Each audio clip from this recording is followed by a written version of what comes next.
Ask anyone which SUV they'd trust to hit 300,000 miles, and you'll hear the same answers every single time. Toyota. Maybe Honda. And look, I get it. Those brands earned that reputation. But here's what nobody talks about. Because everyone believes the same thing. The used car market has become completely distorted. Certain models get chased so aggressively that prices stop making any sense. And while buyers are fighting over overpriced Highlanders and CR-Vs with 180,000 miles on them, there's one SUV sitting quietly on dealership lots across the country, priced around $8,000, sometimes less, with a reliability record that can genuinely go toe-to-toe with anything Toyota ever built. And almost nobody buys it. Not because it's flawed, not because it breaks down, but because it never got the hype. And in the used car market, hype is everything. The used car market isn't rational. It never has been. What it actually runs on is reputation. And reputation is a strange thing because once it forms, it becomes almost impossible to challenge. Toyota and Honda built their reputations over decades of genuinely solid engineering. That part is real. But what happened next is where things get distorted. Because once those reputations became legendary, the market stopped evaluating individual vehicles on their actual merits. It started evaluating them purely on the badge, which means a used Toyota with 200,000 miles and a questionable maintenance history gets priced at $12,000. While an equally durable SUV from a less glamorous brand, maintained meticulously, with better mechanical specs in some cases, sits at $7,500 and collects dust. The brand name became the product, and buyers are paying for the logo far more than they realize. But reliability doesn't care about logos. It cares about engineering. Specific engines, specific transmissions, specific design philosophy. And once you start evaluating SUVs through that lens, the market suddenly looks very different. So what actually makes an SUV last 300,000 miles? Ask a mechanic who works on high-mileage vehicles every day, and they'll give you the same answer almost every time. Simplicity. Not features. Not horsepower. Not a famous badge on the hood. Simplicity. Naturally aspirated engines that aren't pushed to the edge of their engineering limits. Cooling systems with enough capacity to handle long-term stress. Transmissions tuned conservatively rather than aggressively. These are the characteristics that define a long-lived vehicle. Turbocharged engines can be impressive. They produce strong power from small displacements, but they add complexity. Intercoolers, turbo seals, heat management challenges, and complexity is the enemy of longevity. The SUVs with the most impressive high-mileage track records tend to share one thing in common. They were built without unnecessary mechanical drama. They were built to last rather than to impress. And once you know what to look for, finding them is surprisingly straightforward. Let's start with something ironic, because the first SUV worth talking about is actually a Toyota, just not the one most buyers ever think about. The Toyota Venza, equipped with the 3.5-liter V6, is one of the most mechanically durable crossovers ever produced, and most buyers completely ignore it. Here's why that's interesting. The engine in the Venza belongs to the same legendary V6 family that Toyota has used across millions of vehicles for years. It's the same basic architecture that powers some of the most respected Toyota platforms ever built.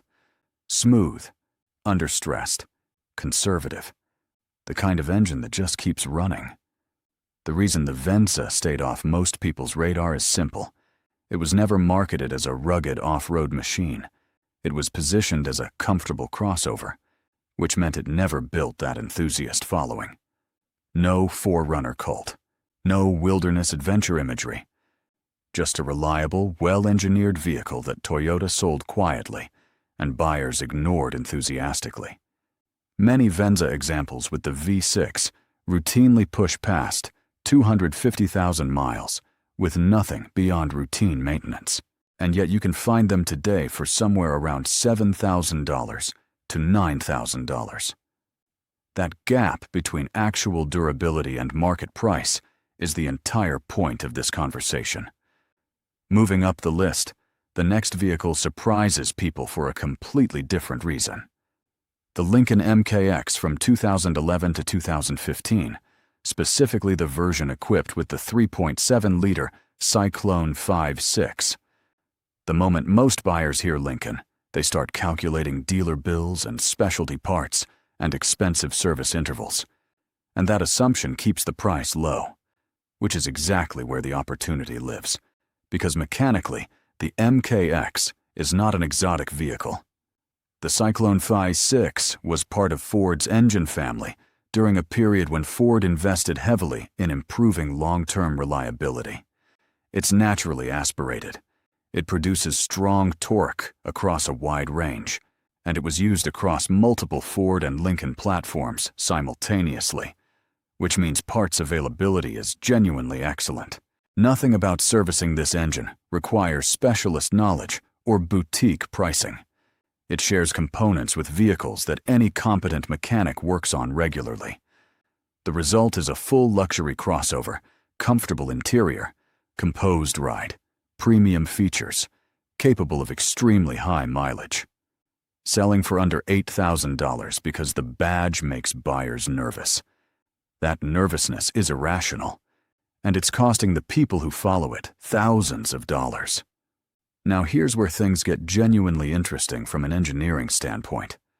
The Subaru Outback and Legacy equipped with the EZ36 3.6-liter flat-six. This engine gets almost no attention in mainstream used car conversations, and that's a significant oversight, because the EZ36 was built with a fundamentally different philosophy than Subaru's smaller turbocharged power plants. It's large for its output, it runs well below its stress limits under normal driving, and it avoids several of the issues that gave earlier Subaru engines complicated reputations. The boxer layout distributes mechanical loads evenly. The displacement gives the engine room to breathe without pushing components to their limits, and the result is something that owners report lasting well past 200,000 miles with very manageable maintenance costs. Add Subaru's symmetrical all-wheel drive system, which genuinely performs in harsh weather conditions rather than just looking impressive on a spec sheet, and you have a vehicle built for longevity and real-world conditions. Yet examples from this era with the 3.6 engine regularly appear on used lots for $7,000 to $9,000, because the average buyer is looking at Subarus for the Outback name rather than the engine under the hood. The specific engine choice matters enormously, and most buyers never ask. If you want something built with the durability philosophy of a truck rather than a crossover, the Nissan Armada with the 5.6-liter Endurance 5.8 belongs on your radar. This engine was not designed for efficiency, it was designed for survival. The Endurance 5.8 was originally developed for heavy-duty applications, sharing architecture with Nissan's full-size truck and body-on-frame platforms, which means the engineering tolerances are built around hauling and stress and sustained hard use, not around maximizing fuel economy numbers on a window sticker. The Armada itself shares significant mechanical DNA with Nissan's serious truck lineage. The drivetrain was engineered to carry substantial loads over long periods without complaining. Owners who maintain these vehicles properly routinely push them well past 250,000 miles, some significantly further. The trade-off is real. Fuel economy is not a strength of this vehicle. If you're driving it daily through city traffic, the running costs will reflect that. But if your priority is a mechanical platform that simply refuses to give up, the Armada 5.8 makes a genuinely compelling case.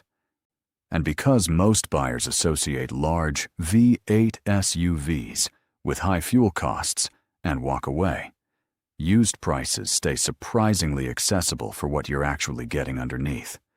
At this point in the conversation, it's worth pausing on something.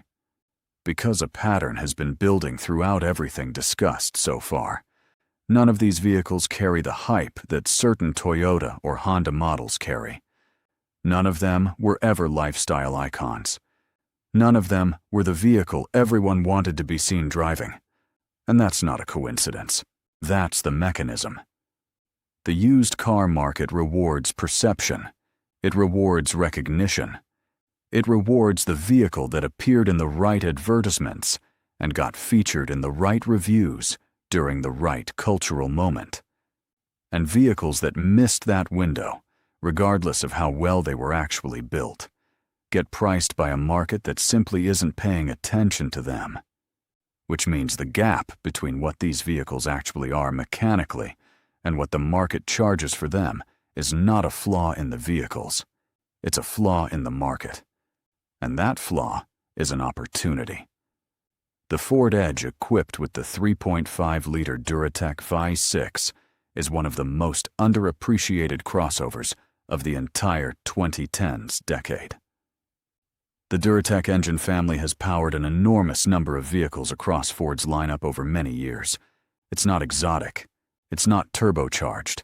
It doesn't produce dramatic horsepower figures. What it does is run. Reliably. Consistently.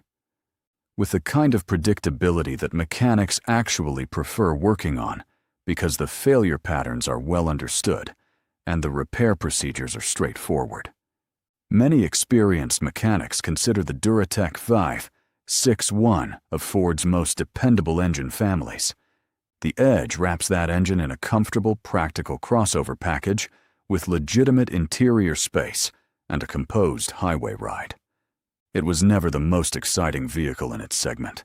It didn't try to be. But it was competently engineered and solidly built during a period when Ford was genuinely improving its quality standards. Finding a well-maintained Edge with a 3.5 V6 under $8,000 is not difficult. And what you get for that money, mechanically speaking, is a platform with a realistic path to very high mileage if the basics are handled. The second-generation Acura RDX from 2013 to 2018 represents one of the most interesting engineering decisions Honda made during that entire era, because the first-generation RDX used a turbocharged four-cylinder engine. And while that engine had its supporters, it also had its complications. When Honda redesigned the RDX for the second generation, they made a choice that went against the prevailing trend in the market at the time. They dropped the turbo and installed a naturally aspirated 3.5-liter V6. Smooth, durable, mechanically conservative. The same basic engine architecture that Honda has built its reliability reputation on for years. That decision transformed the long-term ownership picture dramatically. The second-generation RDX became significantly more dependable than its predecessor, and arguably more dependable than many of its competitors in the luxury crossover segment. Owners consistently report extremely high mileage with minimal major mechanical issues. The vehicle also carries genuine premium features, a well-executed interior, and composed driving dynamics that make it genuinely pleasant to live with every day. And because it carries the Acura badge rather than the Honda badge, some buyers assume it will be more expensive to maintain. Parts availability and service costs tell a different story. Yet used examples remain genuinely affordable, especially when stacked against what comparable luxury crossover mileage costs from European brands. The value gap is significant, and the engineering justification for it is strong. And now the one that genuinely surprises people every single time. The Mazda CX-5 from 2014 to 2016, specifically equipped with the 2.5-liter Skyactiv engine. On the surface, this vehicle doesn't look like a long mileage legend. It's not large. It doesn't have a V6 or a V8. It doesn't share architecture with heavy-duty truck platforms. It looks like a sensible compact crossover, which is exactly why most buyers who think about long-term durability walk right past it.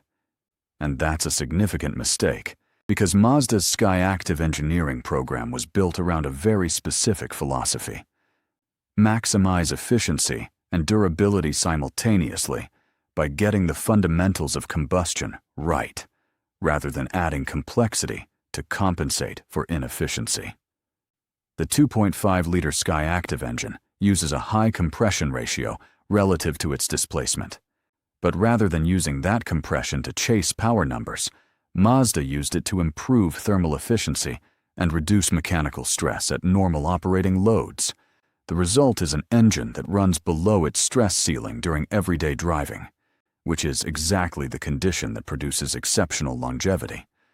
Owners consistently report very high mileage with maintenance costs that stay manageable and predictable. Add the fact that the CX-5 from this generation also offers genuinely engaging handling, excellent fuel economy, and a well-built interior for its price point, and you have a vehicle that doesn't just outlast expectations. It outperforms them in almost every measurable way. Yet used examples from this era regularly appear for around $7,000 to $9,000. The CX-5 earns the top position not just because it's durable, but because it combines durability with everyday usability and intelligence of design in a way that almost nothing else in its price range can match. Here's what all of this comes back to. Reliability is an engineering outcome. It is not a marketing outcome. It's not determined by how many commercials a brand runs. It's not determined by how many enthusiast forums talk about a particular model.